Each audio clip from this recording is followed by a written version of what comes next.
Good evening.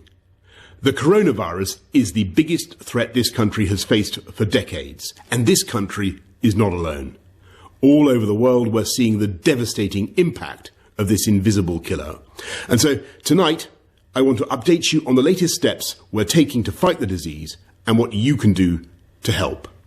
And I want to begin by reminding you why the UK has been taking the approach that we have. Without a huge national effort to halt the growth of this virus, there will come a moment when no health service in the world could possibly cope, because there won't be enough ventilators, enough intensive care beds, enough doctors and nurses. And as we've seen elsewhere in other countries that also have fantastic healthcare systems, that is the moment of real danger. To put it simply, if too many people become seriously unwell at one time, the NHS will be unable to handle it, meaning more people are likely to die, not just from coronavirus, but from other illnesses as well. So it's vital to slow the spread of the disease, because that is the way we reduce the number of people needing hospital treatment at any one time, so we can protect the NHS's ability to cope and save more lives. And that's why we've been asking people to stay at home during this pandemic. And though huge numbers are complying, and I thank you all, the time has now come for us all to do more. From this evening, I must give the British people a very simple instruction. You must stay at home, because the critical thing we must do to stop the disease spreading between households. That is why people will only be allowed to leave their home for the following very limited purposes. Shopping for basic necessities as infrequently as possible. One form of exercise a day, for example, a run, walk or cycle, alone or with members of your household. Any medical need to provide care or to help a vulnerable person. And travelling to and from work, but only where this is absolutely necessary and cannot be done from home. That's all.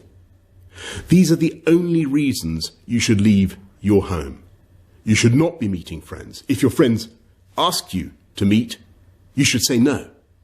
You should not be meeting family members who do not live in your home. You should not be going shopping except for essentials like food and medicine. And you should do this as little as you can. And use food delivery services where you can.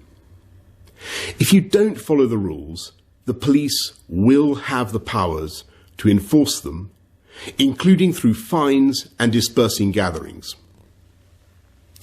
To ensure compliance with the government's instruction to stay at home, we will immediately close all shops selling non-essential goods, including clothing and electronic stores, and other premises, including libraries, playgrounds and outdoor gyms and places of worship.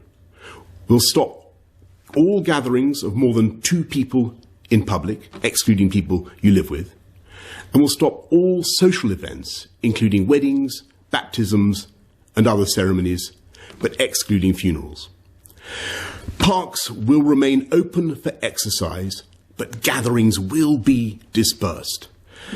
No Prime Minister wants to enact measures like this. I know the damage that this disruption is doing and will do to people's lives, to their businesses and to their jobs. And that's why we've produced a huge and unprecedented programme of support both for workers and for business. And I can assure you that we will keep these restrictions under constant review. We will look again in 3 weeks and relax them if the evidence shows we are able to. But at present, there are just no easy options. The way ahead is hard, and it is still true that many lives will, sadly, be lost. And yet it is also true that there is a clear way through. Day by day, we are strengthening our amazing NHS with 7,500 former clinicians now coming back to the service. With the time you buy by simply staying at home, we are increasing our stocks of equipment. We are accelerating our search for treatments. We're pioneering work on a vaccine. and we are buying millions of testing kits that will enable us to turn the tide on this invisible killer. I want to thank everyone who is working flat out to beat the virus. Everyone from the supermarket staff to the transport workers to the carers to the nurses and doctors on the front line.